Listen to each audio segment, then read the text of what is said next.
Well, good morning, everyone, and welcome to the WellMed Charitable Foundation Caregiver Teleconnection series.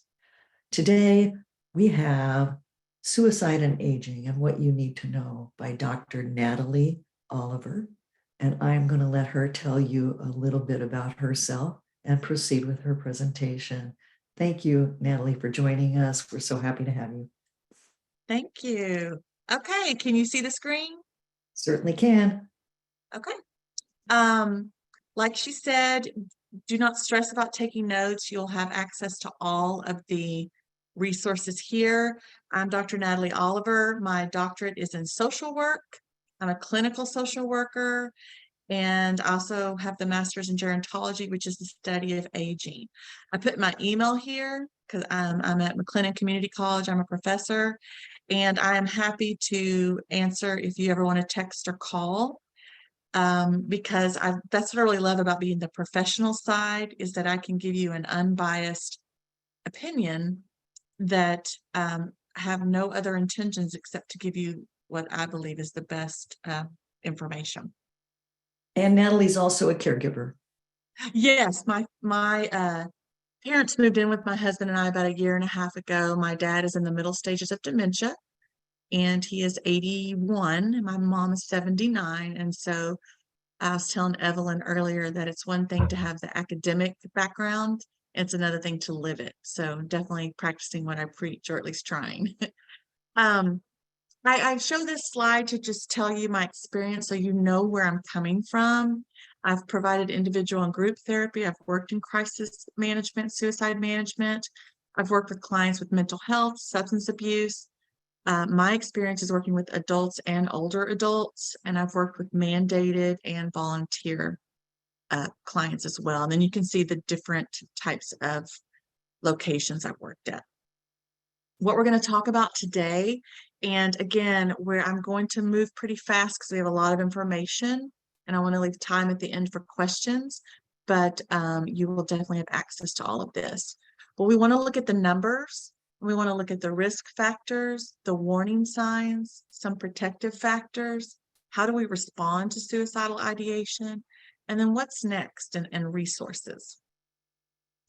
So the numbers, and what I always tell my students, and just actually anyone on my presentations, first of all, I always include numbers. And not that it's important to memorize the numbers necessarily, but it's so important to realize the impact of what do these numbers mean. So you're going to see a lot of information, but the point is the impact. So first of all, in general, we're not looking at any specific age group. Suicide is the 12th leading cause of death in the US. So that's just, if you look at all age groups, all ethnicities, all everything, it's the 12th leading cause of death. So the CDC provided some information, and the latest they have is in 2020. And you'll see on there about 46,000 people, just under that, died by suicide in the United States. And that is one death every 11 minutes. And then if you look to the right of the screen, you can see 12.2 million adults seriously thought about suicide in 2020. A little over 3 million adults made a plan. And then a little over 1 million adults attempted suicide. And again, you have to remember, these are the ones that are reported that we know about. This also helps those of you that are visual as well. And you'll see at the top, it's kind of small. It says for every suicide death, there are 4 hospitalizations for suicide attempts, 8 emergency department visits related to suicide, 27 self-reported suicide attempts, and 275 people who seriously considered suicide. So again, you can see this impact of how serious that this is. This is just to show you that if you break it down to racial and ethnic groups, that you can see in order the top persons that die by suicide. So you can see here, again, according to 2022, the non-Hispanic American Indian and Alaskan Natives and non-Hispanic whites were the top ones that died by suicide. And then this one, again, is just showing is just under 4 times. Men are just under 4 times as likely as women to actually die by suicide. And so if you look at that next below it, it says males make up 49% of the population, but nearly 80% of suicides. So again, you don't know the numbers, but just realizing the impact of what all of those numbers mean. And then, of course, I want to focus on older adults. People ages 85 and older have the highest rates of suicide. And so you can see on here, 85 plus have the highest, but look right under that. 75 to 84 have 18. You can just look at all of these and see the percentages of suicide in that age category. I'm only going to briefly talk about this, the methods. The point of this is for people to understand that firearms are used in more than 50% of suicides. They are the most common method used in suicide. So you can see it's 52.8, so almost 53% of deaths by suicide are by firearms. And so you can see the other ones are suffocation, poisoning. Others could be, running into traffic, just different, many other types. And again, just to note that firearms is the top one. So to make sure that those things are locked up, secured, and not accessible. So I've broken down risk factors into numbers and then categories.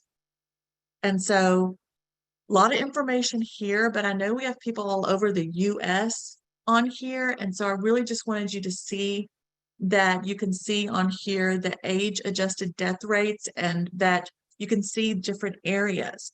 States with the highest suicide rates: Wyoming, Alaska, Montana, New Mexico, and Idaho. Now, I don't have the answer to those, but I have put the link here if you want to read more into detail why those states have more. But this just gives you a good information of the different states and the rates. Just some other general information when it comes to numbers. Veterans have a high, an adjusted suicide rate that is 52% greater than non-veterans in the US. And so when I was looking at this, I was like, what does this adjusted suicide rate mean? I provided lots of information if you want to get really detailed, but really it's a way to compare in a fair way between the different groups. So whether you're looking at ages, race, and ethnicities, it helps standardize it. So that's what they're talking about when we look at age-adjusted rates, to give us a clearer, better picture. There is limited data on suicide and people living with disabilities, but the CDC did report a survey in 2021 that adults living with disabilities are 3 times more likely to report suicidal ideation. And so let's define what suicidal ideation is. Suicidal ideation is when you're thinking about killing yourself. It may include a plan, what you're actually going to do. It may not. Sometimes you might hear this called suicidal thoughts. On the professional side, when we're having to document, we'll put like SI, suicidal ideation. And the important thing is that not everyone who has suicidal ideation will act on it. But if your loved one is even having thoughts about it, you definitely need to get them help. Something else I kind of want to break down with definition is when you think about suicidal ideation, we think about passive and active, which are pretty much what they sound like. And so when someone has passive suicidal ideation, they may be contemplating dying or harboring this wish to die, but they don't have an active plan to do it. And so you might hear them say things like, I hope someone crashes into my car. I don't want to live anymore. I can't take it. I'm okay with going to sleep and not waking up. And when I've worked with older adults, I've heard that one a lot of, I'd be okay if I just didn't get up tomorrow. So again, they're not having this plan, but it is passive because it is the thoughts of not wanting to live. Other ones, I wish I was never born. They'd all be better off without me. But something key is that it doesn't have to be in words. They could be daydreaming about it. And so we have to watch behaviors as well. versus active suicidal ideation, excuse me, is what it sounds like. Not only may they be expressing those sentences I said earlier, I'd be better off dead, all of those things earlier, but they actually have a plan. They have a means, which is an ability to do it, and they have the intent to do it. And so, again, they may not be saying it, but they may have some behavioral changes, and we'll get into some of those later. So it's just something to keep in mind. So again, active suicidal ideation is, are they making statements or behavior changes? Do they have a plan? Do they have the means or the ability to do it? Do they have the intentions? Or are they actively suicidal? Did you catch them in the act of it? You know, overdosing on pills, or do they have a gun? Those different methods we talked about. So I want to focus on, of course, the ages closer to older adults, but I did want to touch on middle-aged adults. And so the middle-aged adults, the CDC considers them to be ages 35 to 64. And so they account for 47% of all suicides in the United States. And in their age category, suicide is the 9th leading cause of death. Remember, the 12th is just in general an average of everyone, but in this age group. And then you can see here for men, the highest rate is non-Hispanic American Indian or Alaskan, with non-Hispanic white men following close behind. And then for women, the highest middle age is white women. Again, we want to focus on older adults. And so older adults have the highest suicide rates. We know that men 75 plus have the highest suicide rate, and the ones are older non-Hispanic white men.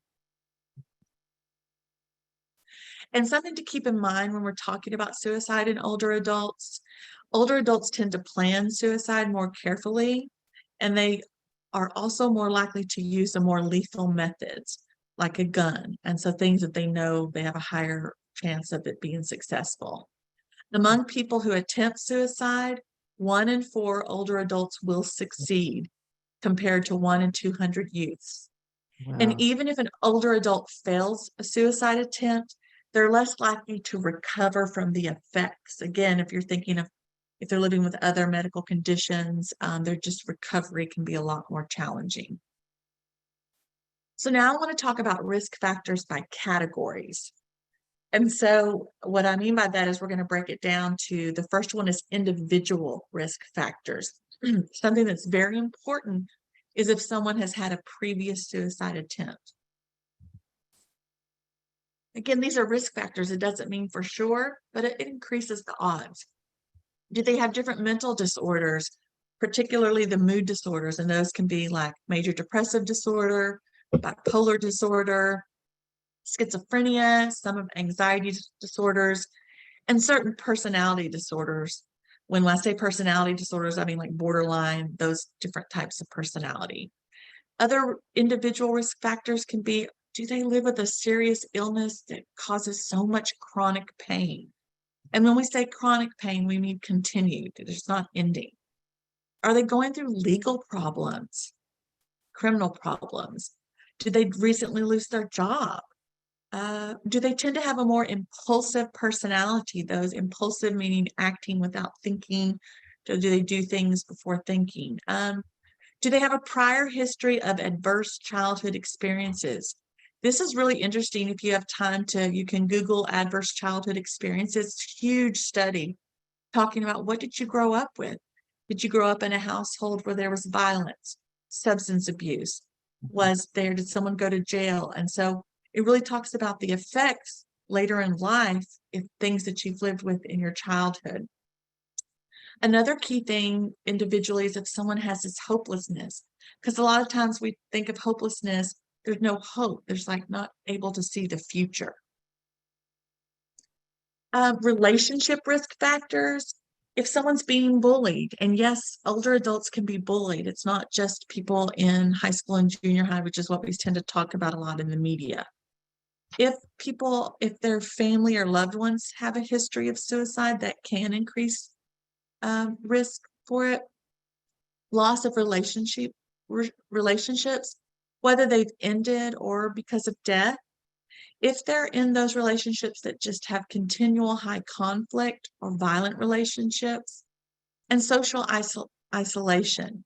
And it's real important when we talk about social isolation is someone living alone doesn't necessarily mean it will increase their risk factor. They may be well connected. And because someone may be living with someone doesn't mean they're not isolated. So really just getting to know that as well. When we think of community risk factors, in the community that you live in, do you have a lack of access to health care? Suicide cluster in the community. If you think back to that map I showed you of over the US, where it's more common in certain areas, that can be a risk factor. Stress of acculturation. So if someone's moved to the US, they're not from here, they're having to learn the ways here, that can be another risk factor. Historical trauma. If you think about everything that happened with Hitler, if you think about slavery, all the different historical trauma, surviving through tsunamis, different things like that, that can increase the risk for suicide. And discrimination, living in an area or society experiencing that can increase the risk. And then when we think of society as a whole, the number one thing that comes to mind is stigma. There is still a lot of stigma with getting help for mental health. So if you think about older adults that may be experiencing age discrimination and then also stigma with mental health, then they're not going to many times go seek out the help. And then they may have easier access to lethal means of suicide. And so that can be a risk factor as well. I just wanted to point out here that people who have experienced violence, including child abuse, bullying, sexual violence, any type of violence, their risk does increase as well. And if you've come to my presentations, I usually put a visual in here to help people really understand what someone's feeling with whatever topic we're talking about. And so this is for someone who is feeling suicidal. You can see on the left, you hear a lot of times, I feel like I'm down in a deep hole. I'm reaching for help. I see you want to help me, but I can't figure out those steps, how to get up and out. Another one that a lot of times people express is it's equivalent to like, I can't breathe. When they are actively suicidal, I just want this pain to stop. And so that's why they want to act on it. You'll hear this in a lot of the literature. Suicide is a final solution to a temporary feeling. A lot of times, if we can just get someone through that feeling, that moment, that when you saw in the visual that I just can't breathe, I just want it to end. If we can get them through that feeling, then of course, a lot of times it will pass that active suicidal ideation. Next, I want to talk about warning signs. And so these are some of the common warning signs you'll see for suicidal ideation for older adults. Again, grief over lost loved ones. They're living in this age of loss of, even my parents over the last 10 or 15 years have talked about, we go to so many funerals. And so they're just experiencing a lot of loss. And this may have them really think about their own mortality and can really intensify their feelings of loneliness and hopelessness. Loss of self-sufficiency. If you think about many of them living with the chronic conditions, medical diseases, and so just thinking of that phrase, I was once able to, whether it's dress themselves, drive, read, whatever. And so they may have this loss of identity. Who am I now? I can't do those things. And again, going back on that chronic illness and pain, chronic meaning continued, and they may have pain, they may have mobility issues. All of these can affect their quality of life. And for many, quality of life is more important than quantity of life. And so you can understand that if you're living in this intense pain. Cognitive impairment. There was a study in 2021 where researchers found that if you're living with mild cognitive impairment or dementia, and mild cognitive impairment is like the stage before dementia, not as does not affect you as detrimental as dementia. And some of the reasons for that is that it can affect their decision-making abilities and really increase that impulsivity. Another one is financial troubles. So if you think about older adults, a lot of them are on fixed incomes. They're not working anymore. So if they're already struggling with other losses and other issues, and then you have this financial impact, this can be a trigger for suicidal thoughts. So if you think about these physical, emotional, and cognitive struggles, you can understand why someone would start having some symptoms of depression, and that can lead into clinical depression. So some more warning signs, like we've talked about earlier, being isolated and being lonely. If anxiety has increased, and we know anxiety is the #1 mental health for adults in the US. If they're talking about feeling trapped or it's unbearable pain, if they have increased their use of alcohol or any substances, that's something to really look at. If they're looking for a way to access lethal means, if they're asking, where do we keep the gun? You know, all those kinds of things. And you have to really put all of these in context as well. If they're having extreme mood swings, and that's different from normal, these outbursts of anger or depression, they might even be talking about it or posting about it on social media, and then actively making plans for suicide. And then I put a note over here on the right side of the screen about depression. Depression is one of the leading risk factors of suicide in older adults. And sadly, it's often undiagnosed or untreated, going back to the stigma, as well as sometimes mental health professionals, or not mental health, professionals that are not looking for mental health may say, well, you're older, it's normal to have sadness, and not really delve into what are the symptoms and doing a good assessment. And so many of us, all of us, go through sad times and grief, but when it's persistent and when it's starting to impact daily life, that is when we need to really look to see if it is depression. So being divorced, being widowed, major changes in social roles. If you think of, they always identified themselves as what they did as a profession, and they're older and retired. It's kind of, who am I now? Feelings of loss and independence and that purpose in life. Again, purpose makes us think, looking forward, what am I here for? If someone feels like they don't have a purpose, that can be a huge indicator as well. Like we talked about earlier, medical conditions or chronic conditions, and then those feelings of hopelessness, or just not talking about future events. Another key factor for depression, which can lead to suicidal ideation, is if they have this loss in interest in activities that they've always enjoyed. You know, if your older loved one always enjoyed playing cards with someone, and I just don't want to do that anymore. That's something we need to really take a look into. If they start giving away beloved items and changing things in their will, again, put these in context, that's something that we really need to look at as well. If they stop looking at social activities, if they stop caring for themselves, they're not bathing, they just don't care to take their medicine anymore, they may become preoccupied with death, or they may not even be concerned about their personal safety. Say they want to do something and you're like, that's not safe, and it's not a big deal to them anymore. And then a lot of times my older adults have felt like they're a burden to their family members and friends. But there are protective factors that can help against suicidal ideation and these risk factors and warning signs.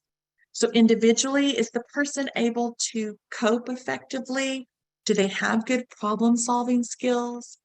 Can they name reasons for living? This is so important. Family, friends, neighbors, if they don't have anyone, do they have a pet? Is there some reason that they can come up with for living? Do they have this strong sense of cultural identity? Identifying with their culture and a reason, again, for wanting to live. Those could be some protective factors. Relationship protective factors. Do they actually have support from partners, friends, and family? Do they feel connected to others? That's so important to have that relationship with others, to not feel alone.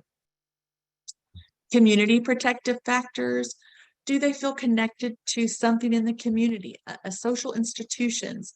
Do they go to the YMCA and work out? Do they belong to a church? Something that connects them to the community. Do they have access to healthcare and mental health facilities as well? When we think about society and societal protective factors, do they have a reduced access to these lethal means of suicide among people at risk?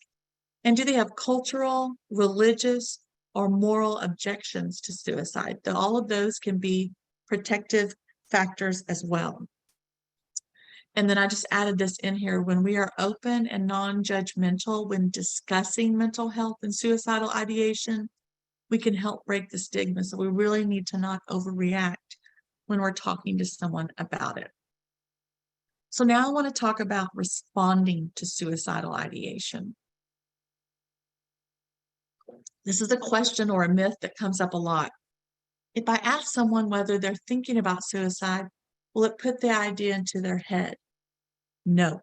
Lots of research. I've cited 3 major sources here, but there's many more. Asking someone whether they have suicidal thoughts does not give them suicidal tendencies. The actual risk is not talking to someone about suicide if they happen to be in the middle of a crisis. So just talking about it does not increase. This is excellent. The National Suicide Prevention Lifeline outlined 5 action steps that any of us can take if someone's experiencing suicidal ideation.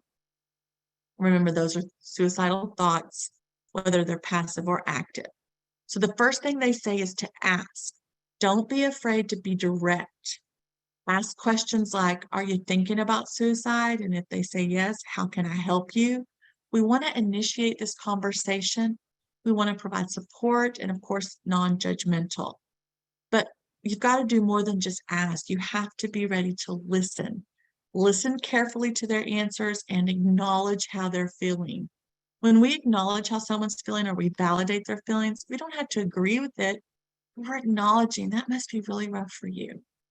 We want to help the person stay focused on those reasons for living, like we talked about earlier: family, friends, pets, moral, it's against their religion, different things like that. So asking is so important. And I wanted to show this. This is from the Mental Health First Aid. You can take trainings with them as well. You can just Google mental health first aid and get trainings, excuse me. But they give you some other ways to phrase it. You can say, are you okay? And those are so important to stop and wait for an answer. And are we saying it? Are we being genuine? Are we having empathy? Are you thinking about suicide? If you're not comfortable using that word, think back to those warning signs and risk factors we talked about. I've noticed that, and share some of those. And if you ask someone how they're doing and they say fine, but you see the body language is different, you can say, how are you really? And do you want to take a walk? Do you want to talk about it? Things we don't want to say, and you would be surprised that people would say this, is, oh, snap out of it, get over it. You have so much to live for. You should be grateful. Just smile. That'll make you feel better. You don't seem that bad, or you really just need to get your act together. So again, we're asking. The second thing that the National Suicide Prevention Lifeline says we need to do is we need to be there. Of course, if we're able to physically be there and be present, that provides that connection that people need. If you can't do face-to-face, do a phone or a video chat. But you also want to work with that person to help identify others. You can't be there 24/7. And so you want to make sure also that you're not making promises that you cannot follow through with. This is very important if someone's feeling suicidal, whether it's passive or just talking about it. The third thing you want to do is keep them safe. Again, going back to, have they attempted in the past? Do they have a specific plan, and are they having access to this plan? So learning these answers to these questions can help you understand whether this individual is in immediate danger. And in general, the more detailed a person's suicide plan is, the higher their risk.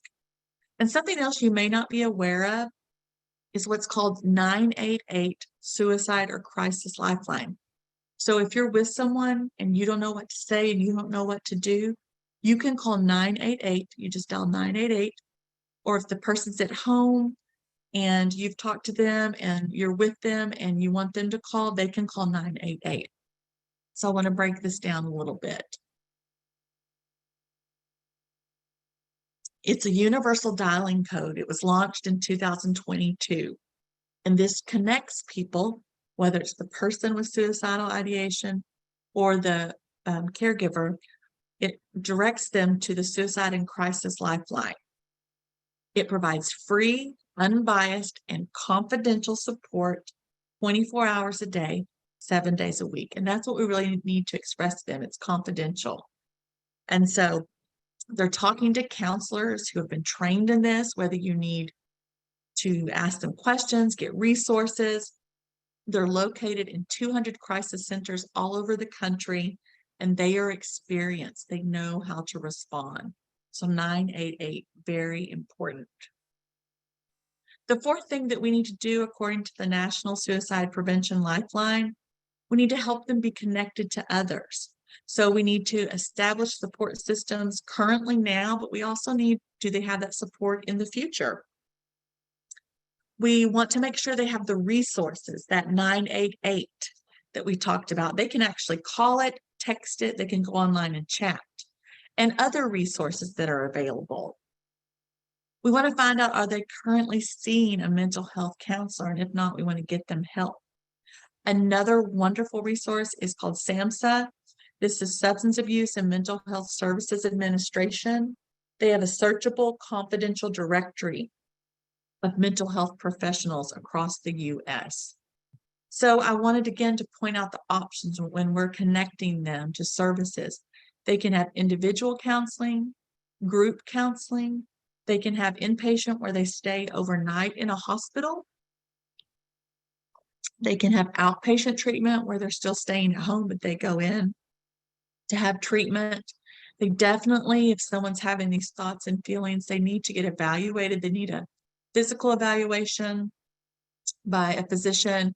They need to see if medications is a route that they want to take. And again, reminder of the 988. And then also there are support groups out there, peer support groups that, and we were talking about this earlier, there's nothing like knowing someone that's been through what you've been through and walking alongside it with you. And so those are just some of the connections that we need to help someone who's having suicidal ideation. And then the fifth step of the National Suicide Prevention Lifeline says, studies have shown we need to follow up. This can actually reduce suicide-related deaths. So we need to check in with someone. How are you doing? Is there anything else that I can do? This simple act of reaching out, showing that you care, genuine empathy and care, can be the difference between someone's life and death. So now you say, what's next? A couple of things I really wanted to touch on is, do people attempt suicide to prove something or to get sympathy or attention? No. A suicide attempt is a sign someone's in crisis. They're hurting.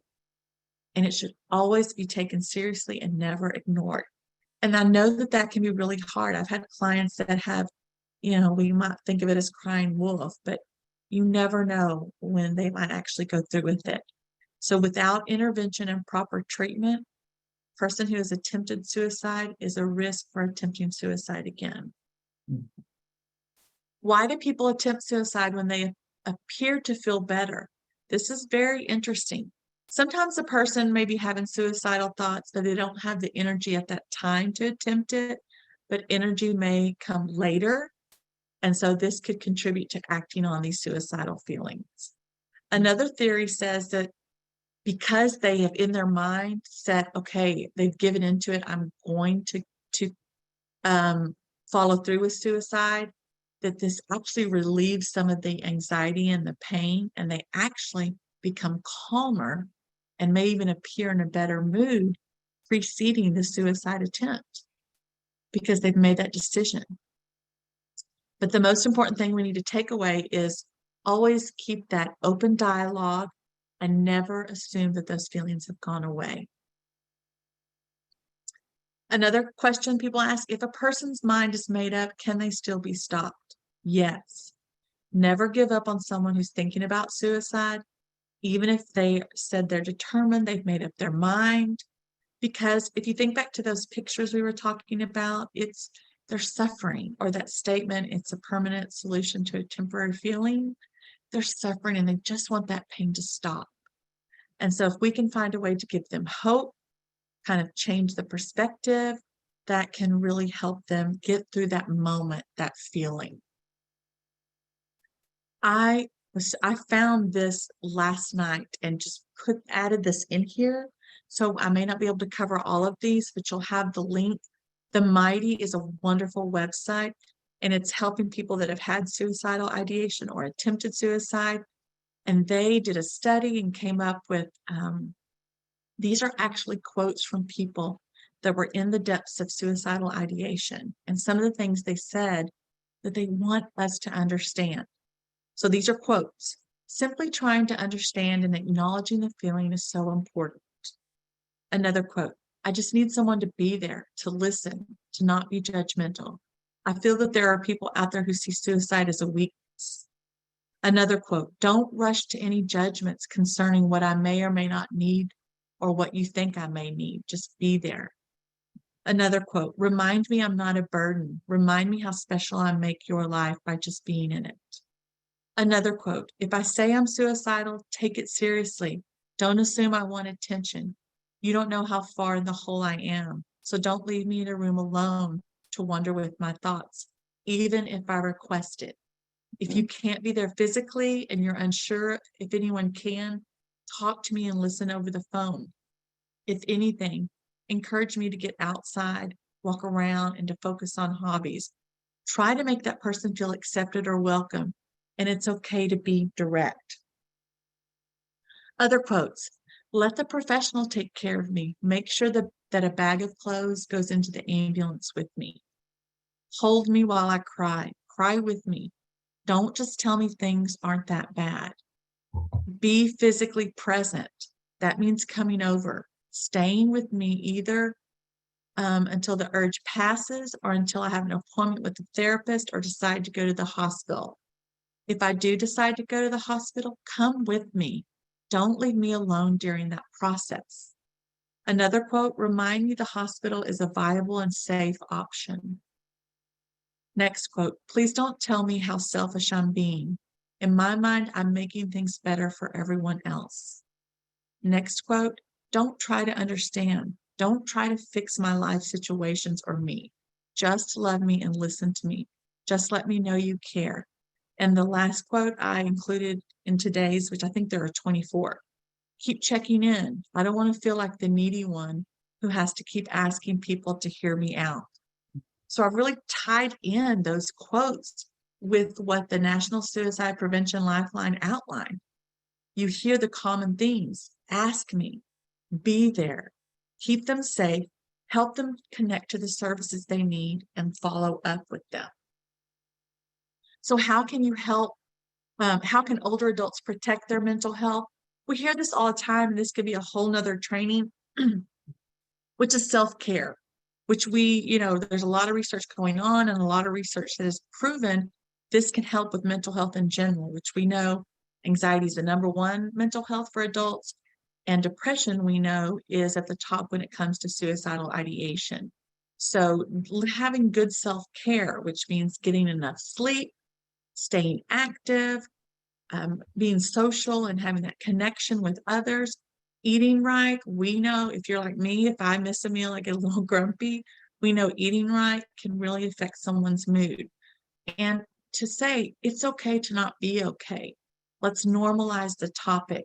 And when I say normalize, it's not making someone feel like an outcast because they're having these feelings. And again, going back to that, many people believe that getting treatment for depression is a sign of weakness or failure. So that's why it's good to come to these types of trainings to understand what is depression and to get educated, and that can help us stop the stigma.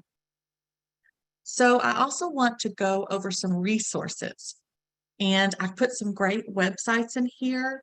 The first one is the American Foundation for Suicide Prevention. You can see the different links on here.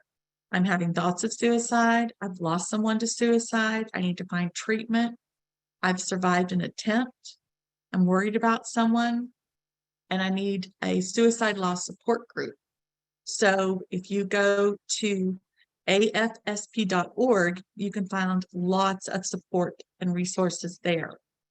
Another one, the National Institute of Mental Health. They have a frequently asked questions you can download. They have tons of support here and information. So if you go to nih.gov, lots of wonderful resources. You can find research.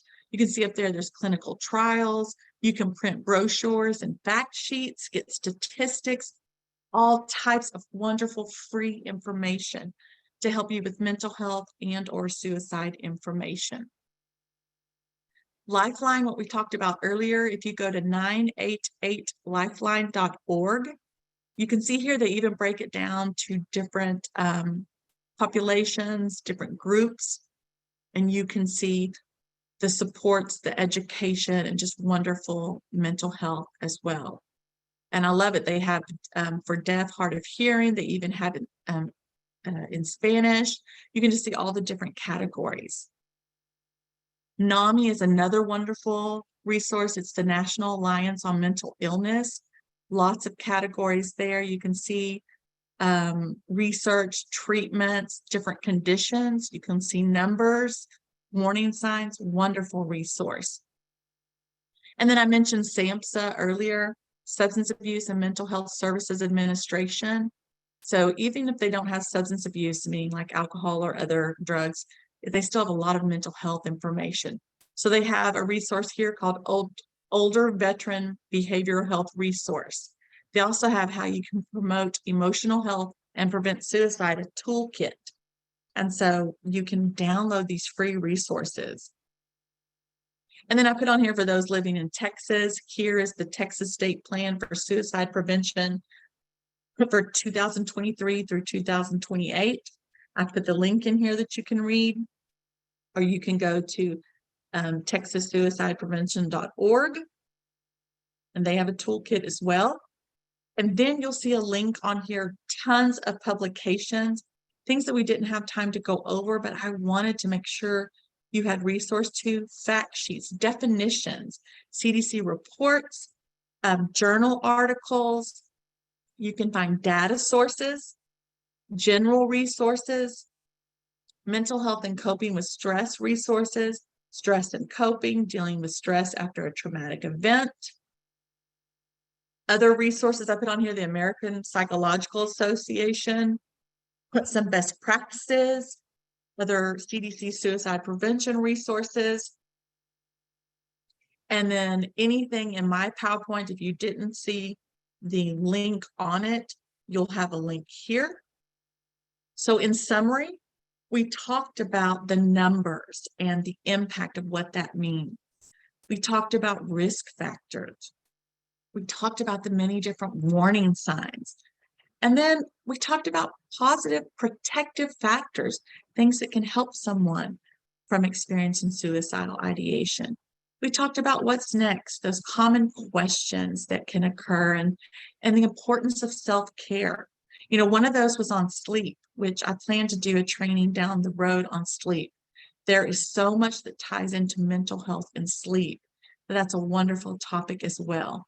And then we talked about resources, the multiple websites that are out there, the resources. And if you go to some of those websites, you can order pamphlets and stuff that are actually free, so that you can have those to go over with your loved one as well. And so I actually did keep in time. We have about 15 minutes left. And so the first thing I want to say is thank you for actually coming to this lab. Like Evelyn had said, this is such a difficult topic to talk about. And if you've come to my previous presentations, I did one on mental health and aging, where we really went into depth about depression and anxiety. with older adults. And so hopefully that's one you can listen to if you weren't able to attend in the past. Does anyone have any comments, questions, anything you want to share, add to this? This is your chance, folks. If you're on the phone, please press *6 and I'll be able to see that you would like to talk to us.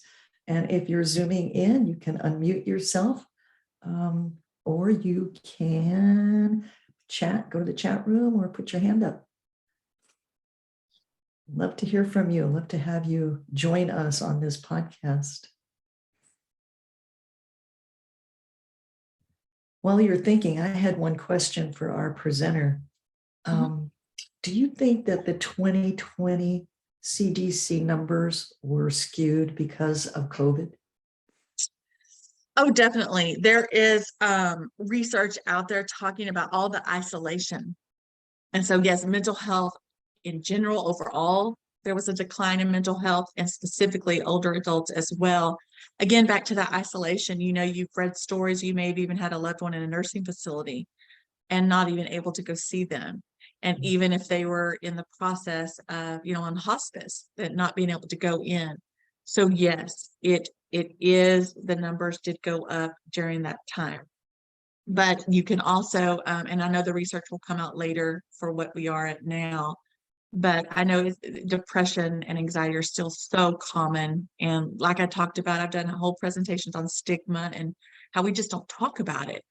And so a lot of times we don't want to talk about it, or we just assume because they're older, of course they're depressed. They've had lots of losses. And so, yes, I definitely think it has impacted it, but I think it also brought it to the forefront and awareness for us that older people matter. Older people are discriminated against because of their age. We dismiss them. Older people have a lot of stigma. They were brought up in a generation where you didn't talk about it. And so I think it just brought it to the forefront. Caregivers are isolated to start with. And then during COVID, it got even worse. Definitely. And yes, I've done presentations on that as a caregiver as well. I've done one called the hidden patient, because you're so focused on the person you're caring for, especially if they have a form of dementia, but really anything, that you start to neglect your own mental health, your own physical health, and it goes down. And that's why you're and your called the hidden patient. socialization. Yeah. Definitely. We have You're too tired. A lot of times you're too tired and you're just trying to survive yourself. We have a great comment from Diane. She says, "Thank you very much, Dr. Oliver, for opening my eyes as a nurse who cares primarily for seniors. This is such a vulnerable population. I never would have guessed 85 plus age group. An amazing and much needed presentation." Minerva has a question. If someone was suicidal during their early years / teens, does it tend to come back when they get older? I can't answer that 100% because my expertise is really older adults and focusing on adults. But, the research does say if you have had prior attempts, then yes, your risk does increase. Does that mean you will for sure? No. And, I'll be honest. I mean, many people think about it. All of us have probably had that thought at a time during a really tough time. But just having that thought doesn't mean you're suicidal. It just, does it start to impact your daily life? Is it coming more and more? Are you starting to have a plan?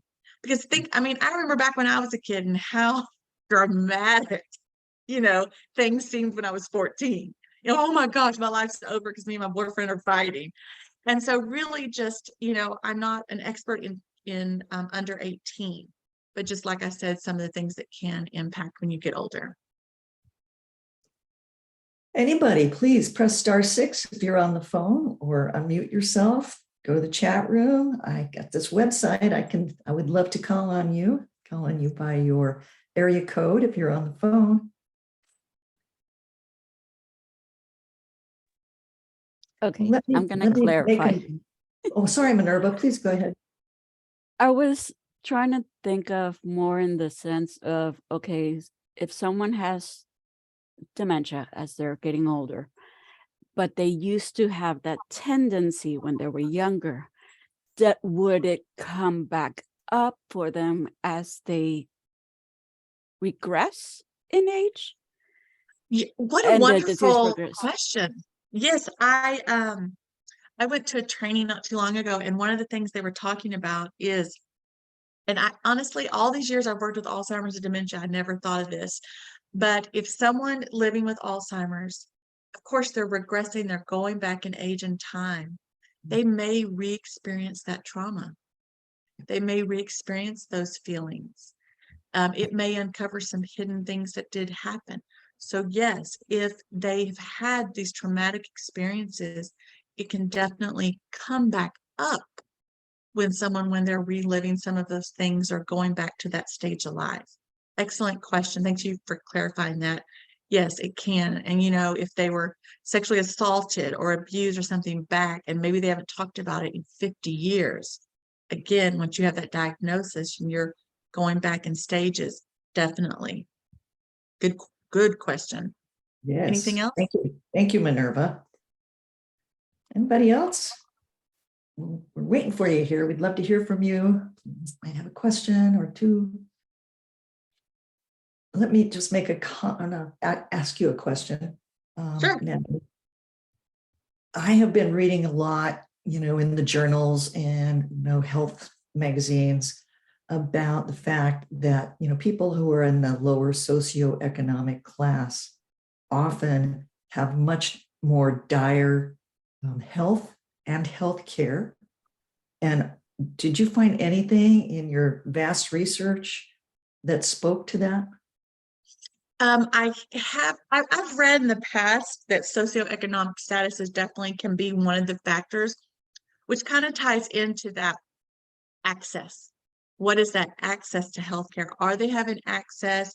It also can tie into cultural competency and diversity and understanding different populations and cultures. Some will talk about it and some will not. And so there's a lot that definitely can tie into that. Yes. And health literacy. For sure. Definitely health literacy of being able to understand it, being able to read it, being able to know what's out there. And so, definitely that's why I love the 988. You can call and get resources. You can also, if you live in Texas, you can call 211 and you can find out about any aging resources that are out there. And then also, if you have someone with a form of dementia or Alzheimer's, they have an 800 number. I don't have it memorized, that you can call 24/7 again to get resources and information, because maybe if you're not able to read or know about all the things out there. Great. I can't thank you enough for your wonderful presentation. There was so much information there. I'm going to do a little bit of housekeeping while people think. Maybe we'll have time for at least one more question. I wanted to let people know that you're going to be getting a post-session questionnaire in a couple of days. It will come with the slides, which will have all those resources, and it looks like they have a lot of hot links on there, so that'll make it really easy for you. If you're not registered, if you got this number from somebody else or you got the link from somebody else, you won't get that. So please, if you need to register, call WellMed Charitable Foundation Customer Service Representative at 866-390-6491. It's a free number, 866-390-6491. The great thing is that you will get the monthly calendar. And I'm going to tell you about a couple of things on our monthly calendar that we still have left for this month. But I also want to ask you to please take the time to fill out that questionnaire at least once in a while, because it really helps us make our presentations better. And you can also suggest topics that you would like to hear in the future. And next Wednesday, we're having How to Process Sadness. And that's the last of the series that Dr. Sklar and our dear Lucy are doing on emotions. So that should be a really good one. And again, we have Combating Compassion Fatigue. And this one is with mindfulness. And I think so much in the literature today talks about how you can control your diseases, how you can control your thoughts, with mindfulness. So that one too is going to be a real one to take advantage of. And then we have Dr. Jamie Heisman, who's a great entertainer. And he says, Caregivers, time to say goodbye. How to eliminate toxic people from your life. And I'm sure you'll enjoy that one. And then the last one this month is on Tuesday, March 28th, Understanding Grief and Loss. And so with that, we have time for another question. Anybody?